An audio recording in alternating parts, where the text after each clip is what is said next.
Frères et sœurs, nous utilisons effectivement, même dans la liturgie, couramment le terme de conversion pour parler de cet événement radical qui a frappé la vie de l'apôtre Paul au plus profond de son être et par lequel, effectivement, il a reconnu le mal et le péché qu'il faisait contre l'Église de Dieu. Le mot conversion est un mot, si je puis dire, qui veut dire au moins deux choses. Si je traduis le mot conversion en termes d'espace, la plupart du temps pour nous, la conversion, c'est demi-tour à 180 degrés. C'est-à-dire, on est dans un sens et tout à coup, hop, on revient dans une autre direction. Normalement, c'est du tout au tout. Surtout quand il s'agit de reconnaître la présence et l'amour de Dieu. Pourtant, précisément, ce thème-là, cette réalité-là, ne s'applique pas tout à fait à saint Paul. Pourquoi ? Parce qu'il y a un autre sens du mot conversion qui est d'aller plus loin, mais dans la même direction. Et précisément, c'est tout le problème. C'est-à-dire que, sans le vouloir, on a parfois attribué à saint Paul le fait de se détourner du judaïsme, dont il était un des plus fervents supporters, pour se tourner vers le christianisme et d'en devenir un des principaux promoteurs. Le schéma est très satisfaisant. Comme ça, d'une part, on arrive à mettre complètement à plat la différence entre les juifs et les chrétiens. Si saint Paul se convertit, il ne fait plus partie du peuple juif et il est chrétien, donc il est passé de l'autre côté. Ce qui n'est pas du tout ce que saint Paul dit de lui-même dans les épîtres. Il n'a jamais dit qu'il avait quitté sa réalité juive et qu'il avait quitté son peuple. Il n'a jamais dit. Et si on se réfère à ce qui peut être considéré comme une autorité aujourd'hui, c'est-à-dire Benoît XVI, le cardinal Ratzinger, quand il écrivait ce petit livre, il a écrit un petit livre pour précisément montrer que le lien entre les deux, chrétiens et juifs, c'était une seule alliance. Il faut bien voir ce que ça veut dire.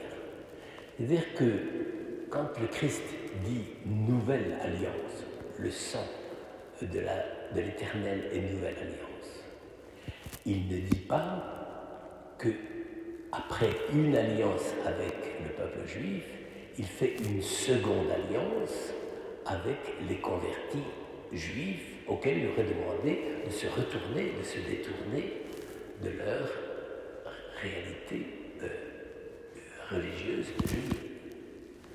Il dit c'est éternelle et nouvelle alliance, c'est-à-dire que nouvelle dans sa manifestation, le Christ présent parmi nous, mais éternelle au sens où c'est toujours la même alliance.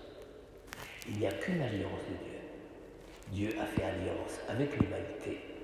Cette alliance s'est déployée à travers différentes étapes, mais le passage d'une étape à l'autre n'est pas une sorte de conversion comme un changement de direction à 180 degrés. C'est un approfondissement. C'est un approfondissement dans une seule et même alliance. Et c'est ça que nous célébrons aujourd'hui. Quand Paul, si je puis dire, à Damas, découvre tout à coup que le Christ est là à travers son Église, c'est-à-dire que Dieu parle à travers son Église, que lui, Paul, est en train de pourchasser et persécuter, en réalité, il ne va pas changer d'appartenance. C'est lui, Paul, comme juif, qui devient un membre de l'Église, mais il ne quitte pas sa judaïté. Pourtant, c'est des fois d'ailleurs ce que certains chrétiens disent avec un certain humour, et des fois un humour qui n'est pas nécessairement du meilleur goût. Quand on dit un juif qui se convertit, ça fait peut-être un chrétien de plus, mais pas un juif de moins. Mais c'est exactement la réalité. C'est-à-dire que Paul n'a rien perdu de sa judaïté. Et donc sa conversion, ce n'est pas le reniement de ce qu'il était auparavant, sauf dans l'aspect de Paul, persécuteur et pécheur. Mais là, il travaillait, si je puis dire, aussi bien contre les chrétiens que contre l'alliance dans laquelle il était déjà, parce qu'il était juif. Et donc, vous le voyez, frères et sœurs, là, il y a peut-être beaucoup de choses à changer dans notre mentalité. Quand un païen se convertit, il quitte sa religion païenne. C'est-à-dire, effectivement, là, il y a un changement de direction. C'est-à-dire qu'il entre dans la relation que Dieu a voulu créer à travers le Christ et à travers son alliance avec Abraham, Israël et compagnie, Abraham, père de croyants. Mais quand Paul se convertit, il ne quitte pas une religion païenne pour en devenir chrétien. Il entre comme juif en restant juif dans la tradition d'Israël, mais il rentre dans la tradition chrétienne, c'est-à-dire partageant la réalité même du salut, tel que les chrétiens l'ont obtenu en plénitude, mais tel que les juifs l'avaient reçu déjà en annonce, en préfiguration, en figure, et à travers les différents signes qui authentifiaient cette alliance, c'est-à-dire le Père Abraham, les patriarches, les prophètes, les rois, tout ce qui avait préparé la venue du Christ. Donc vous voyez, frères et sœurs, sans le vouloir, nous avons parfois des maladresses, j'allais dire d'interprétation.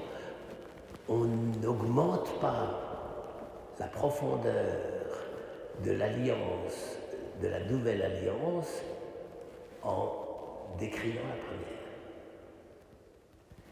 Précisément, elle est une nouvelle alliance, et pas une alliance neuve. Nous avons la chance en français de pouvoir distinguer ça. On sait qu'il y a une différence entre avoir une voiture neuve et avoir une voiture nouvelle qui peut être d'occasion. Eh bien, c'est exactement le problème. C'est-à-dire que quand Paul se convertit, il ne vient pas il n'entre pas dans une alliance neuve, il reçoit la nouvelle alliance, c'est-à-dire l'alliance que Dieu avait commencé à réaliser réellement dans la tradition d'Israël et qu'il renouvelle pour que tous les païens puissent y être admis. Donc, cette fête de la conversion de Saint Paul, qui est en réalité notre fête, puisque la plupart d'entre nous sommes païens d'origine, eh bien, cette fête doit nous inciter à mieux redécouvrir quelle devrait être, parce que nous sommes loin du compte, la véritable relation entre l'Église et Israël, ce qui est sans doute un problème extrêmement grave par les temps qui courent.